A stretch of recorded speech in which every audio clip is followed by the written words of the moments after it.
Hello and welcome to yet another video of Advanced English Learning, where we are helping you to speak English like a pro.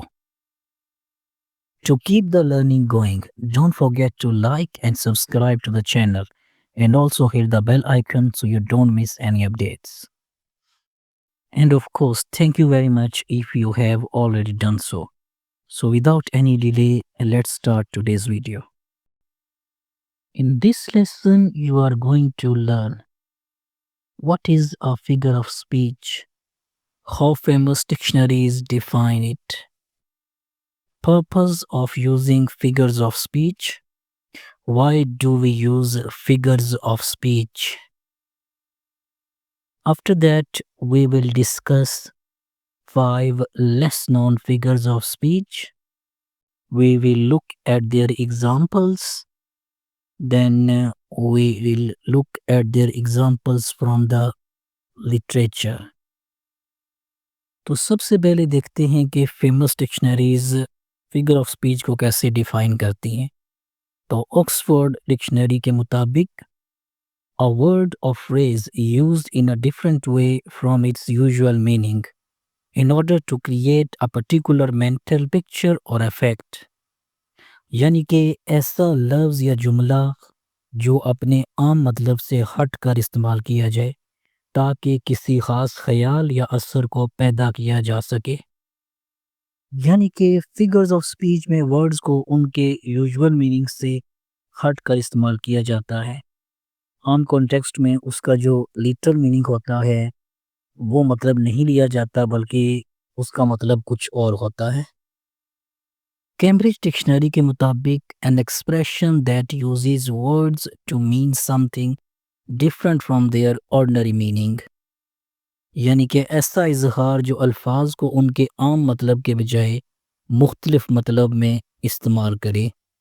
इसमें जब किसी particular word को इस्तेमाल किया जाता है तो इस का स्ट्रेट फॉरवर्ड मीनिंग नहीं लिया जाता, बल्कि इसका मीनिंग डिफरेंट होता है।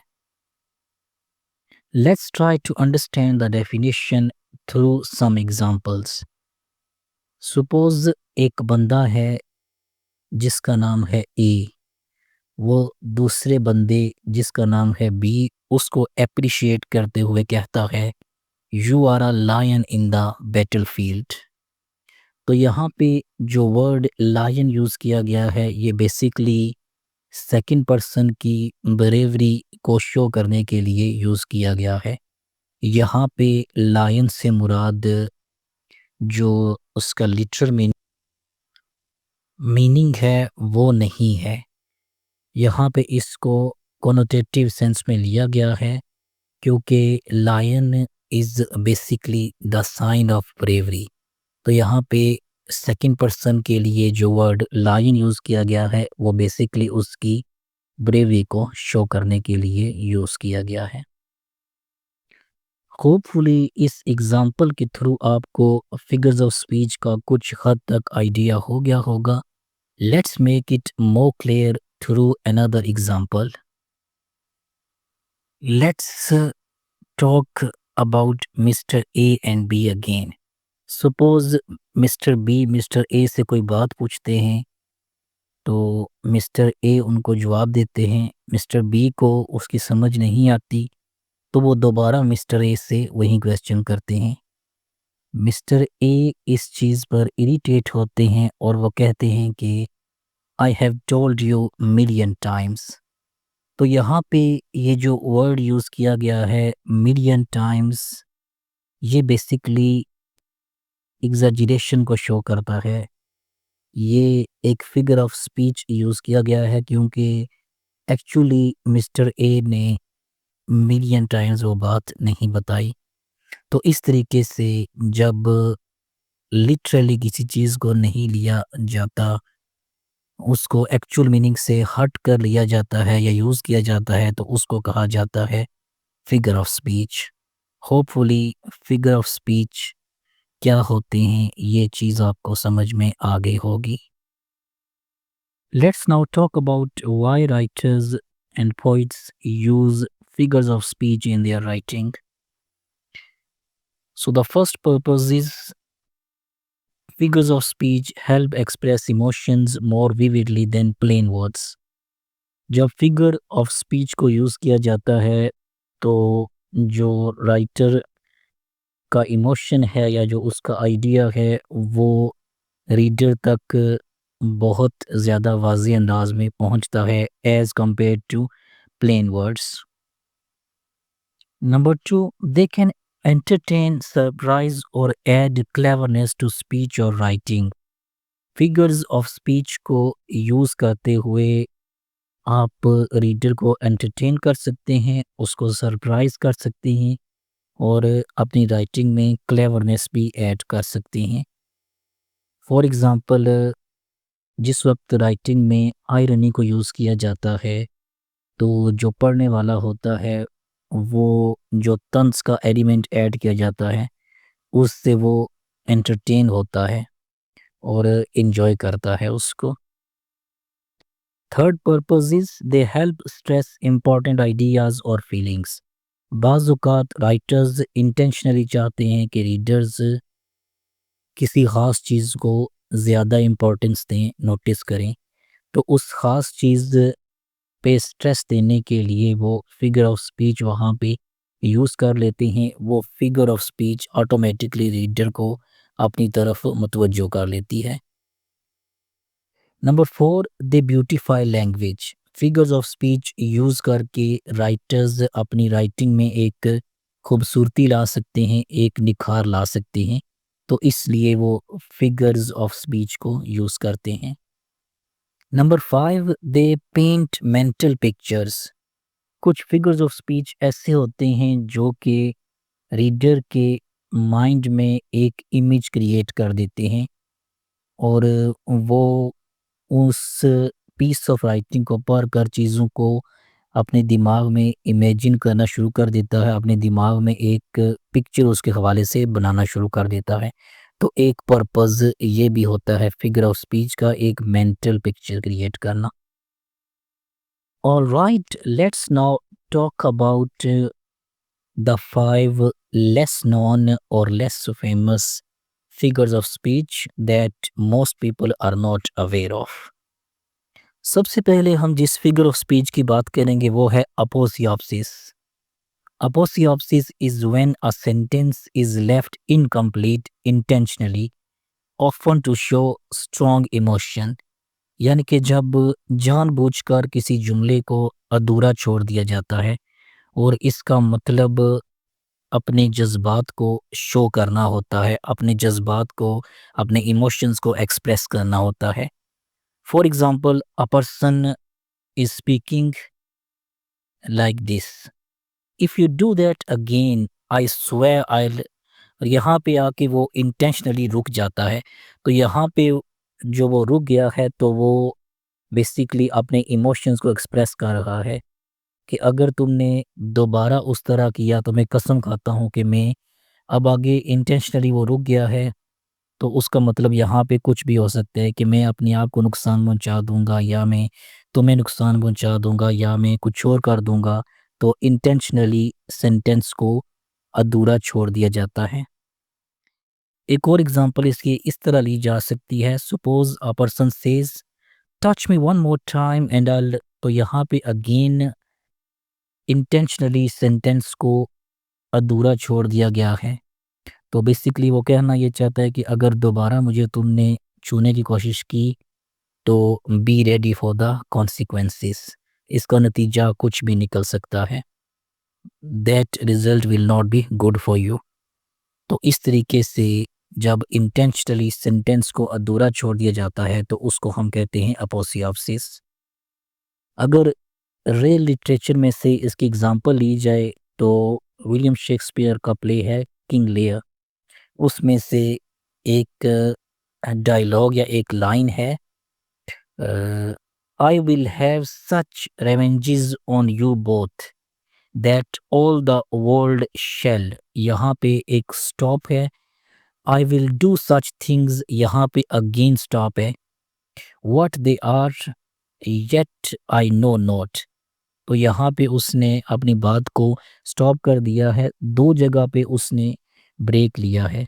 दो जगह पे उसने जानबूझकर अपनी बात को अधूरा छोड़ा है और इसका पर्पस क्या है, इमोशंस को शो करना। तो that's how we use aposiopesis in literature. Second figure of speech जिसके बारे में हम बात करेंगे वो है एनाफोरा।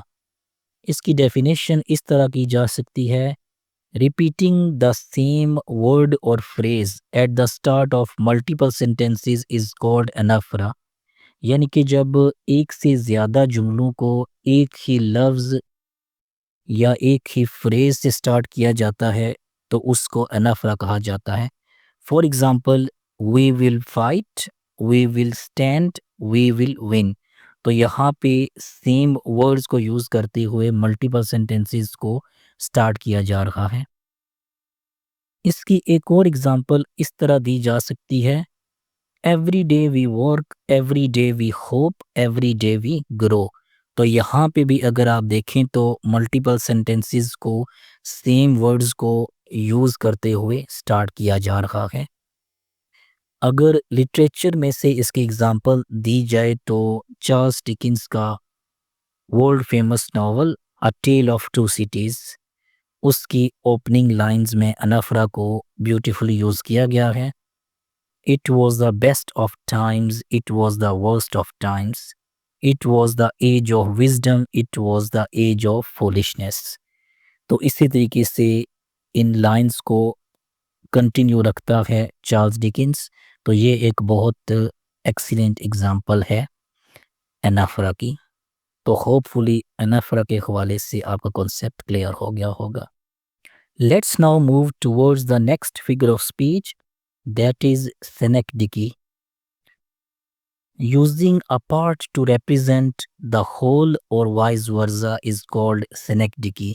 यानी कि जब किसी चीज़ के हिस्से से पूरी चीज़ या पूरी चीज़ से हिस्सा मुराद लिया जाए तो इसको synecdoche कहा जाता है। इसकी एग्जांपल इस तरह दी जा सकती है, he's got a new set of wheels।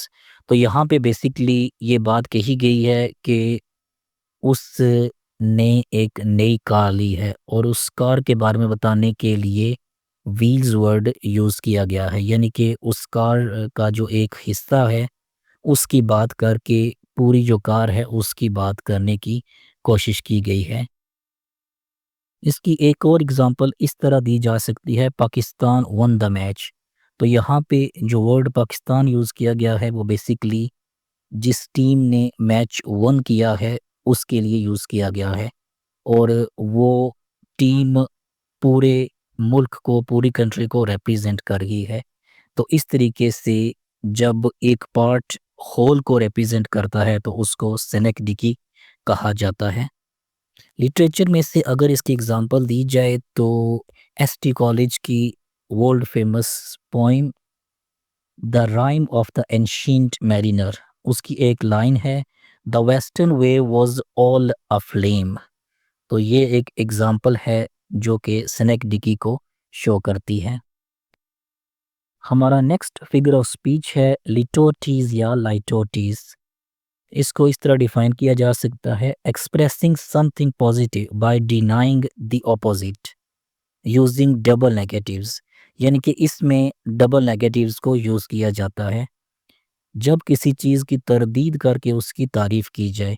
तो यहाँ पे कोई क्वालिटी बताने के लिए उस क्वालिटी के जो ऑपोजिट क्वालिटी होती है उसका इनकार किया जाता है। फॉर एग्ज़ाम्पल, अगर कोई कहता है he is not bad at singing, तो यहाँ पे इस बात का इनकार करके कि वो सिंगिंग में बुरा नहीं है, ये बात बताई गई है कि वो सिंगिंग में अच्छा है। यानी कि डबल नेगेटिव्स को यूज़ किया गया है। इसी तरीके से एक और एग्ज़ाम्पल इस तरह दी जा सकती है, she is no ordinary girl. तो यहाँ पे इस बात का इनकार करके कि वो मामूली लड़की नहीं है, इस बात पे स्ट्रेस दिया गया है कि वो एक्स्ट्रा ऑर्डिनरी गर्ल है। लिटरेचर में से अगर इसकी एग्जांपल दी जाए तो जेन ऑस्टन के world famous novel pride and prejudice में से एक लाइन का रेफरेंस दिया जा सकता है, she is not a little pleased. तो यहाँ पे उसकी ज़्यादा खुशी को बताने के लिए ये कहा गया है कि वो कम खुश नहीं है। तो इस तरीके से लाइटोटीज़ को हम रेफरेंस में या कॉन्टेक्स्ट में यूज़ कर सकते हैं। Our next figure of speech is chiasmus. Chiasmus is when reversing the order of words into parallel phrases, यानी कि जब दो जुमलों या फ़िक्रों में अल्फाज की तरतीब पलट दी जाए।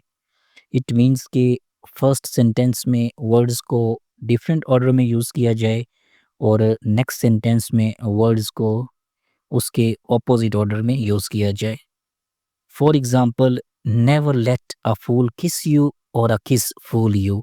तो यहाँ पे ब्यूटीफुली जो वर्ड ऑर्डर है उसको शफल किया गया है, उसको चेंज किया गया है। इसी तरीके से जॉन एफ कैनेडी की 1961 में की गई एक स्पीच है, उसका एक पार्ट कयास्मस के तौर पर यूज़ हो सकता है, जिसमें वो कहता है, ask not what your country can do for you, ask what you can do for your country. तो ये भी एक एग्जांपल है कयास्मस की। लिटरेचर में से इसकी एक और एग्जांपल दी जा सकती है सैमुअल जॉनसन की एक line, by failing to prepare you are preparing to fail. तो बहुत ही ज़बरदस्त ये लाइन है। It's inspirational as well and it is also an example of chiasmus. तो इस तरीके से लिटरेचर में कयास्मस को यूज़ किया जा सकता है। And this brings us to the close of today's lesson.